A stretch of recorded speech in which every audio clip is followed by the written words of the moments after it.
back to another Culture and Connections. I'm very excited today to share with you today's topic. We are going to be discussing diversity, equity, and inclusion as it pertains to DISC and some of the ways that we have done this within the 48 Days team, within the 48 Days community, and we would love to share this with you. So I have a guest today who is an expert in DISC, and she absolutely has some really great thoughts on this topic. So make sure that you grab your coffee and or water, whatever you're drinking, and join us for our conversation. We will be right back. Stay tuned.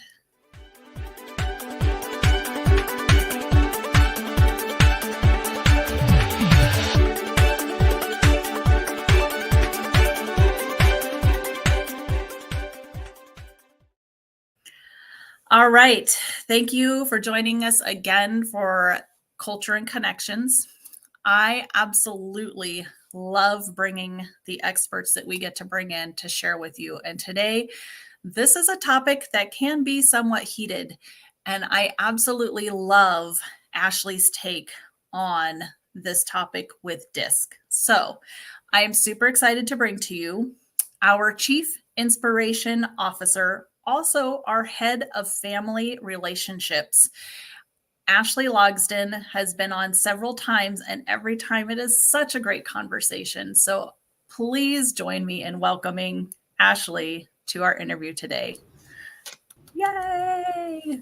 Oh, so great to be on. I love having these conversations with you because obviously this is a topic that we are both really passionate about, and that's understanding how to improve and bring full connection into our relationships, and not just communicate back and forth, because there is a lot of talking at each other, especially when we talk about the topic that we're discussing today. And so DISC is such a great way for us to open the door to self-awareness and to look at what tools we have to, first and foremost, take responsibility for how we personally are showing up, and then how we can best engage others. And so we can always talk forever about these conversations. So I love the topics you're pulling and the way we can kind of dive into these different areas. Yeah, so let's do that. Let's just dive right in. I mean, diversity, equity, and inclusion, DEI, is a really hot topic right now. I mean, it is being talked about all over the place, and whether it's a positive or a negative conversation, it is a conversation we should be having. So can you tell us, Ashley, how can DISC be helpful with this topic? Well, I had to Google who said the quote, but there is a quote and it's by Krishnamurti, Jiddu Krishnamurti, and it says the highest form of human intelligence is the ability to observe without judging. That's really, really hard to do, and we're here in the United States, especially. There are definitely lots of moments where we don't feel very united. There are a lot of with the free speech, we have the freedom to share anything and everything we want. And sometimes it's downright toxic, and it is not helpful for anyone. And so when I look at how do we utilize DISC, I'm looking at how can we utilize DISC to better improve our communication and connection with one another, to be able to set aside our preconceived notions and allow somebody to tell their story is a really powerful thing. Years ago, I read the book, I guess not years ago, it came out last year, Atlas of the Heart by Brene Brown. And I love that she is a lifelong learner, so much so that in that book, she admits that she had the story wrong. She got it wrong, and she changed her story because she was so big on helping people understand how to build empathy, to be a steward of people's stories and to carry their stories. And she called herself out in that book, and she said, I was wrong. It is not my responsibility to be a steward of your story. It is my responsibility to create space for you to share it. Oh, wow. What an amazing and different approach. Could we, if somebody comes in and they work differently than us, they communicate differently than us, they have different needs than we do, can we value them so they can be the highest and best versions of themselves, not our expectation of who they should be or how we need to curate them, but Mm, how can we honor who they are?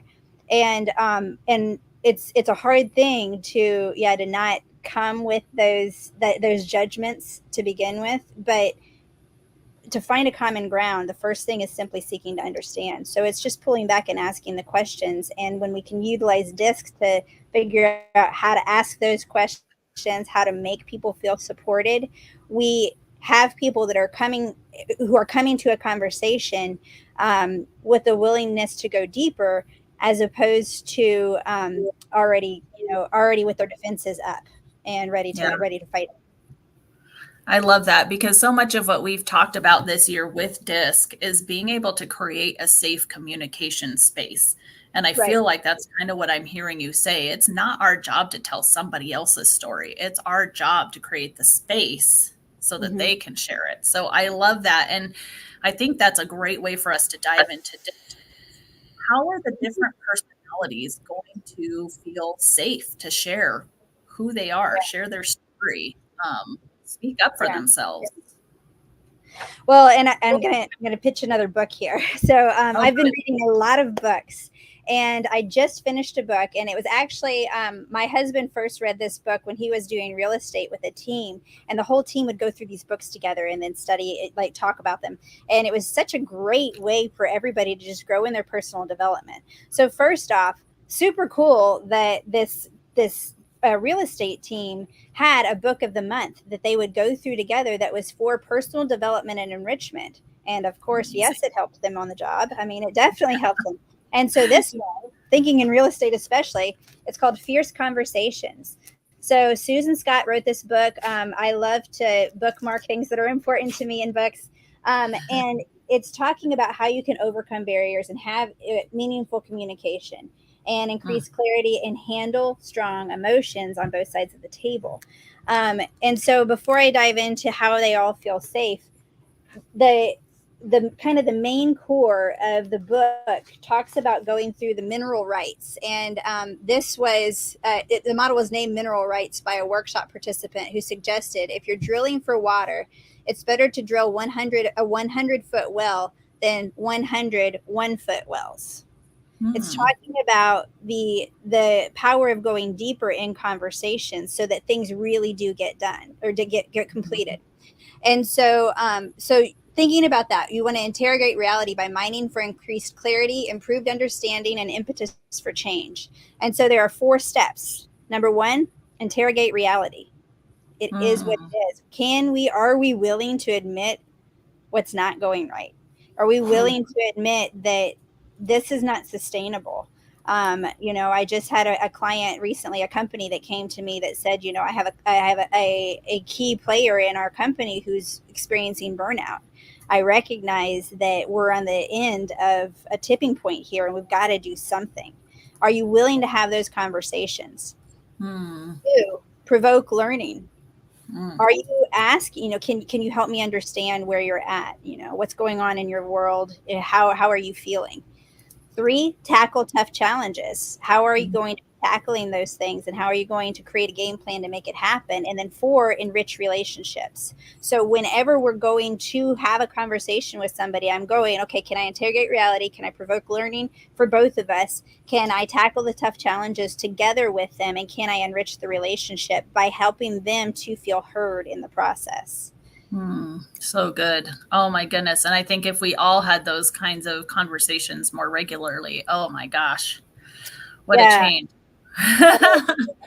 Just to in the way that she phrases it in the book, number one is not beating around the bush. If you have an employee and you've been getting negative reports about this employee, and you arrange a meeting with this employee, you know you can have small talk for as much as you want. So how's your day going? But they're just waiting for when the ball's going to drop. They Hmm. know that it's coming. So Yeah. why prolong it any longer? We can be honest without it going to the next level of it being mean. So when we look at doing it,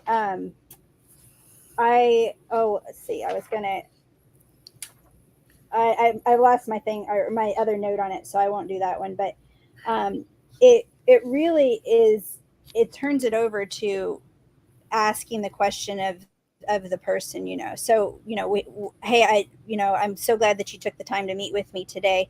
The reality is we're dealing with some friction in the workplace, and I know that there has been some drama that's been going on, and I would love for us to come to a positive resolution with it. So is there anything that you'd like to share with me that may have, that may take us further into this, or can you help me see your perspective and what's going on?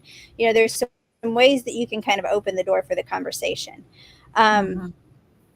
and help them to identify. And that's one of the keys in here, and I use this so much in coaching too, is that this is not, when we this goes for so many people. I mean, so often when you're pointing the finger of attack, um, they're going to be on the defensive for sure. And so if Mhm. I'm just saying you've done this, obviously, of course, I'm writing their story, I'm telling them everything, and I'm not giving them a chance to speak for themselves. So the more opportunity you can get them to speak for themselves, the more they're going to feel heard and empowered.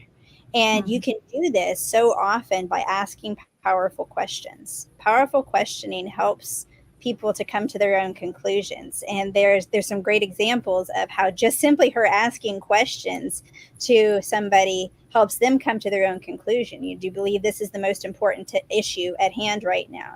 Do you know, can you identify what a step could be that you could do? I don't Mm. know anything. Well, if you did know, what would you imagine it would be? Right. Continue to ask the questions, and then people start to take ownership.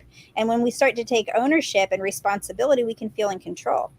And that Yeah. goes to, I mean, that goes to disc then. So we're looking at the different personality styles. What is a D going to feel? A D can be, you know, accomplishments mean so much to a D, and they want to be seen in that positive light that they have achieved a lot. And so if they start to feel criticized or start to feel attacked, they can go really on the defensive. And so, is Mhm. there a way that they can have control of the conversation? 100%, because they have 100% control over themselves, their emotions and reactions in this moment, and the story they choose to tell. Yeah. And the more that you can give them that power, and you say, this is your story to tell, this is your perspective, is this helping you move forward? Mhm. Is it helping you move forward? Yes, it is. Okay, can you elaborate on that? How is it helping you move forward? I mean, just these simple questions, and you can take a D who is super defensive and very much in their stance, and you can help them to see, well, my stance is my stance alone on this island, because I have not allowed anybody else to come on, and I can't work with anyone because it's my way or the highway. Right. So, allowing for some control in the conversation by asking questions. People love to talk about themselves and to share their perspective on things. If you can give a safe place to do that in a way that is not an attack on somebody else, again, continuing to just remind people of what their ownership is and what they're seeing and what their perspective is, the more you can kind of have those more difficult conversations and dig into what's something that they can do. So yeah, so supporting, so in doing that, looking at, ways of giving control with an I and with an S, the people relationship is so important. Recognizing the Mhm. value of it. It doesn't mean that you have to pack everything in a compliment sandwich. Again, if they know they're coming in there because you had a situation that has gone down, they know that the compliment is not necessarily genuine. Even if you feel like it's genuine, they're not going to pay attention. I saw a Mhm. reel yesterday that was this lady who had two glass jars, one with, and it was somebody was saying compliments, and it was the M and M's going in the Yes. glass I jar. saw that. Yeah, Yes. fills up a whole jar of M&Ms and then says one thing, you're not good enough. And it goes into the other one, and she knocks the whole other jar down and she holds that one because we have a Mhm. negativity bias. And so they're already preparing for it. So can you go deep in the conversation in a way that doesn't say you're expendable and I think you're wrong? If that's the point, why are you having the conversation?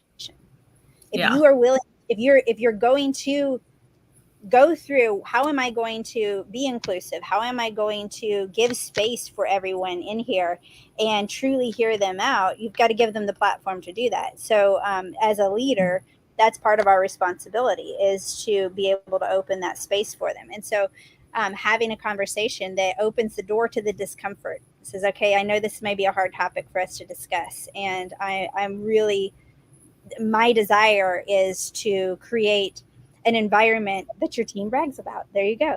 Yep. To create a fun culture where you feel supported. Mhm. It helps me better if I can understand where we're coming from. And right now we're feeling some division in our team, and so I'm trying to better understand what perspectives there are, and maybe what solutions you may see that I may be missing. And all of a Mhm. sudden, here I am, instead of being berated by the boss, I am empowered by, oh boy, I'm a part of this and they care about my opinion and they truly hear me. Yeah. So giving those opportunities for empowering the person you're talking to have control of their own voice. It is their voice. It is their right for them to share that. And you can Mhm. take it, you can you can ask for clarification, you can dig deeper with questions, and oftentimes if you don't feel the same way that they do, instead of telling them what you think, going back with those questions is a better way. Let me clarify, is this exactly what's going Mhm. on here? Can help to diffuse the situation without it becoming another attack. Or a clash of opinions. We're not going for clashes of opinions here. And in true leadership, it's not about those opinions. It's about us looking at how can we move forward in a productive way, and make sure that this is in line with the overall agreed upon values, missions, goal of the company, and Mhm. where it is headed, and how it's headed. And of course, I'm saying this within respect of the rights of human beings, Yeah. and know that there's a lot of controversy out there, and so that's something where we all, as human beings, have rights. Recognize that if you choose to lead in a way that does does segregate out a bit, does isolate out, recognize that you have the right. That there will be attack in that by some in some arena, and you can choose where you're going to go from there. But we all have our rights, whether or not that helps you, whether that adds to your success or adds to the mission that you're wanting to do. That's where I say reflect back on what your values truly are. I look Mhm. at so many places where, if your values say to serve and to support the, humanity, okay. So where in there does it say except for X, Y, or Z? So you need to look and really look at, are you as a leader reflecting the values of your company? Are you doing that in a way that you recognize the legal ramifications? If you choose to just go by an opinion versus what is legally allowed or anything else, um, you you reap what you sow. That's always, we talk about this so often, is every action has a consequence. So the more we can seek to understand, and the more we can work together with one another and ask for clarity and continue to bring up what our main focus as a company is and look at what our overall vision is, the more we all feel included in this. And we see this, and we look at DEI as a team mission. It's for all of us to look at, not for me as the boss to come in and say, well, you need to do this and you can't do this and you have to do this. No, it's, we're looking to make this enjoyable for all of us. I don't want to come to work at a friction point. I don't want to come to work with this dissent going on. And and and maybe that's a time to look at what your values are. How high up is respect? How much is empathy? What are these qualities that really are valuable that you want to add into your company? Is integrity one of them? Is empathy one of them? Is respect one of them? Those things can help to steer the ship, and in some ways be a third party, where again, it's not you as the leader saying you need to do this. My Yes. husband's great aunt says, whenever there's one finger pointing at you, there's three more pointing back. One finger pointing at you, there's three more pointing back at me. Yeah. So, yeah, keeping that in mind and looking at how can you take understanding their personality style to see, okay, how are they gonna be defensive? If they feel Yes. overly criticized, they're gonna shut down. And so how can I Yes. do it in another way? Boy, your big easy button is be upfront, be honest, and seek to understand. Those three things: be upfront, be honest, and seek to understand. If you do those three things, oh my goodness, the conversations can be not only very enlightening but very empowering. It may be that somebody, at the customer service level that you're never working in, sees a solution that you never would have seen because they've been hearing from the clients, directly. Hmm. And I know, in some companies that I have spoken with, so often this particular subject is just, I heard one story recently that was really interesting to me. They were told they had a mandatory training, and then they weren't told what it was. There was no information, and then all of a sudden it was like a 2 to 3 hour long DEI training. And one thing that was super noticed by, this person says by them and their coworkers, was that the leaders weren't there. I was No just leaders going to were there. say, and let me guess, the leaders were not present. Right. Yeah. What does And that that say? Your spoke team. hugely to them more than anything else. He was like, then I just knew, like, why does this matter? I'm just being told my leadership is not here. And it was a very frustrating point for them, being a high D too, like that. In so many ways, this probably could have been approached in a way that that person may have actually been open to the information, but the instant that all happened, completely turned off. And I Mhm. think that this person would actually be somebody who would champion the movement they're trying to do within the company if Mhm. they had been a little more, at least told what was happening. That was just such a crazy way to approach it. And I know that that's not an isolated story. No. And there's there is and I want to say this very loosely. It's not keep your enemies close, but think about that mentality though. Oftentimes what is our enemy is distant. The more disconnected we are with something, the easier it is to hate it. The more personal it becomes, the harder that is. And the more we're faced with, okay, what do we do now? Because I thought, I had this judgment, but now it's personal. Now there's somebody in my life that it really is impacting, and it's a different story now. And so, because that's the case, because we know that the more things become personal, the more we educate ourselves on it, the more we show empathy in it, the more we have strong reactions to it.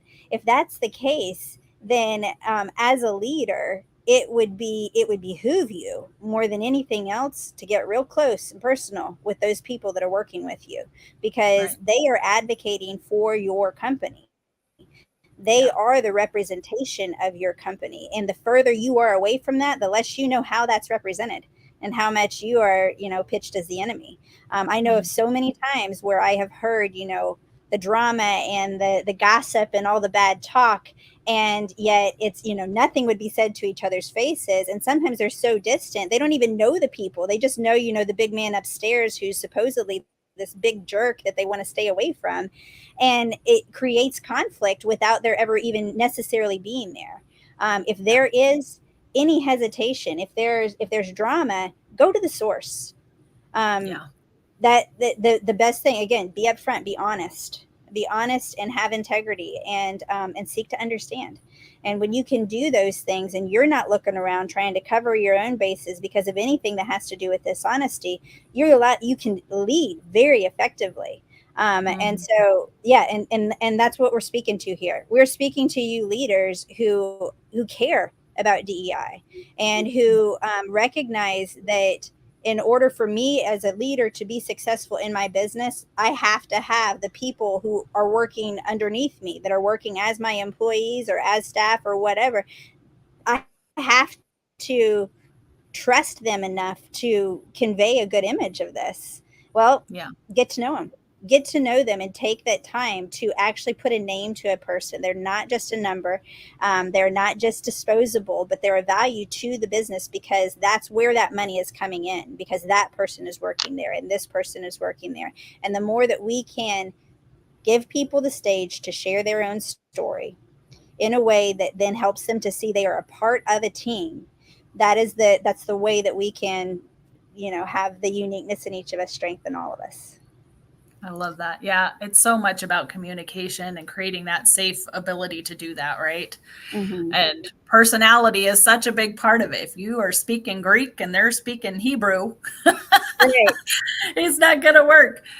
Yeah, I love that. Any Right. final thoughts as we wrap up today? I know this is a topic we could definitely talk about for hours, Yeah. but um, Well, yeah, I had one other thing on it is just recognizing, yeah, so often it's our frustrations with somebody is our lack of insight or lack of knowledge about it. When we talk about, diversity, uh, here in the US, we are a melting pot of a lot of different people in a lot of different backgrounds and cultures. And I'm not even just talking about the fact that we have so many, we have everybody has come from somewhere else originally other than the Native Americans. And so we have, the down here in Florida, there's the Italian immigrants from Chicago that came down here, and so there's a big Italian group. They have one of the largest. Let's see, I think it's the largest Greek population in the U.S. I think is in Florida. And oh my gosh, if you want amazing Greek food, it's the place to go. Tarpon Springs, I know that area. I've been So, there. So oh great. yeah. So we've got a lot of different ethnicities that are going to be coming from different countries. We also have, even in our own country, we have, the rural South Georgia culture is very, very different from the rural Oregon culture or the city of Los Angeles.